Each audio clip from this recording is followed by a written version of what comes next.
पानी अपने जीवन की बहुमूल्य चीज़ है और इसी की खोज के लिए सतीश धवन अंतरिक्ष स्टेशन श्रीहरिकोटा आंध्र प्रदेश से चंद्रयान 1 को लॉन्च किया गया था। 14 जुलाई 2023 को दोपहर 2:35 बजे LVM-3 रॉकेट के द्वारा चंद्रयान 3 को भी लॉन्च किया गया है। आज के वीडियो में ये चंद्र यात्रा और अपने जीवन में पानी की जो समस्या है जिसका निवारण ये चंद्र यात्रा हो सकती है, इसके बारे में हम डिस्कस करने वाले हैं। आप सभी का अपने YouTube चैनल हर सिद्धि एक दिशा शून्य से सृजन की ओर में स्वागत है। अगर इतिहास की बात करें, 1969 से 1972 के बीच में अपोलो मिशन हुए थे। टोटल 6 अपोलो मिशन हुए थे, जिसके दौरान चंद्र की जो सतह है वहाँ से चट्टान, उसकी कोर, कंकड़, रेत, धूल, उसके अप्रोक्सीमेट 382 किलोग्राम मीन 842 पाउंड के सैंपल, टोटल 2200 सैंपल लाए गए थे। और ये सैंपल का जो मुख्य भंडार है वो है जॉनसन स्पेस सेंटर। आप चित्र में देख सकते हैं कि वैज्ञानिकों ने जो चंद्र की सतह है वहाँ से ये जो सैंपल है वो इकट्ठा किए थे और इसका परीक्षण करने के बाद पता चला था कि चंद्र की जो सतह है उसमें 40 साल पहले पानी की मौजूदगी थी।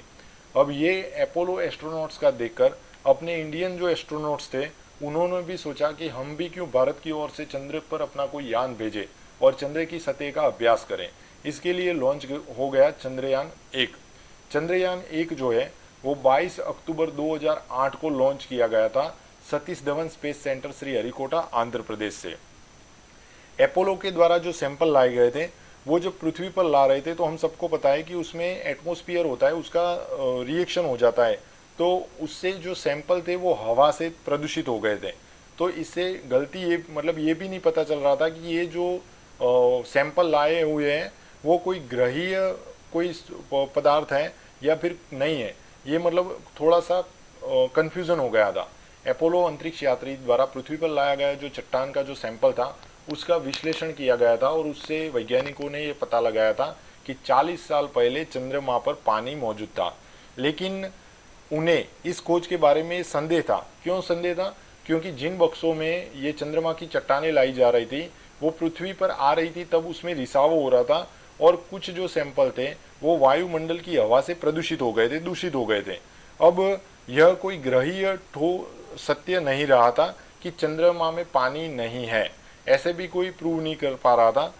इसलिए अपने भारतीय जो अंतरिक्ष यात्री है उन्होंने चंद्रयान 1 की मदद से चंद्रमा की जो सतह है उसका परीक्षण किया और परीक्षण के बाद ये जो भविष्यवाणी थी कि 4 दशक पहले चंद्रमा पे पानी था कि नहीं था, उसकी साक्ष्य जो सही है उसका भी पता अपने भारतीय वैज्ञानिकों ने लगाया था।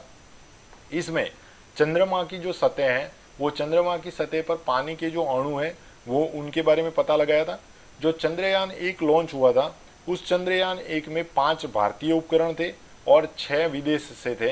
ये जो 6 विदेश से जो उपकरण थे उसमें M3 एक अन्य नासा से था, 3 यूरोपीय अंतरिक्ष एजेंसी के थे और 1 बुल्गारिया से था। यहाँ पर मैं कुछ पिक्चर आपके सामने पेश कर रहा हूँ जो हमें बता रहा है कि चंद्र की सतह पर पानी था कि नहीं।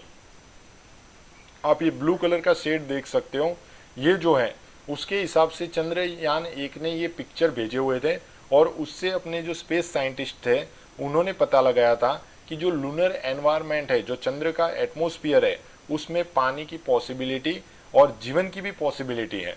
चंद्रयान 1 जो है वो चंद्रयान 1 पर नासा के उपकरण मून मिनरलॉजी मैपर, जिसको M3 बोलेंगे, मून मिनरलॉजी मैपर, ये जो था वो चंद्रमा की सतह पर पानी के अणुओं के अस्तित्व का पता लगाने में मदद करता था।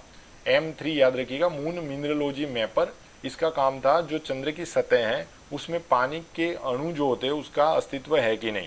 इसके अलावा सिसनी अंतरिक्षयान और एपोक्सी अंतरिक्षयान, ये सिसनी अंतरिक्षयान और एपोक्सी अंतरिक्षयान जो नासा के थे उन्होंने इस खोज की पुष्टि की थी। M3 जिसे हम मून मिनरलॉजी मैपर कहते हैं, उस टीम को चंद्रमा की सतह के सूर्य की रोशनी वाले क्षेत्र के विभिन्न क्षेत्रों में पानी के अणु और हाइड्रोक्सिल मिले, लेकिन चंद्रमा के उच्च अक्षांशों पर पानी की मौजूदगी अधिक मजबूत दिखाई दी। 24 सितंबर 2009 को नासा ने इस खोज को संभव बनाने के लिए इसरो को धन्यवाद किया।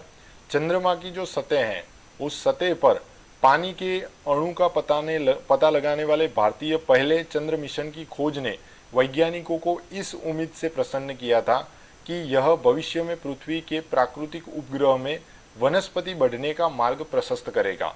चंद्रयान 1 ने ग्रह विज्ञान में बड़ी उपलब्धि हासिल की है और इसी के अंतर्गत चंद्रयान 2 और अभी चंद्रयान 3 जो है उस मिशन को भी आगे बढ़ाया गया है और इसमें हम जरूर से सफल होंगे। चंद्रयान 2 का मिशन किसी वजह से विफल रहा था लैंडिंग के कारण, और इस बार हम भगवान से प्रार्थना करेंगे कि अपना जो चंद्रयान 3 का जो मिशन है वो सफलतापूर्वक पूर्ण हो और हम सब, हमारे जो साइंटिस्ट जो इनके पीछे लगे हैं, उन सबको सिद्धि प्राप्त हो।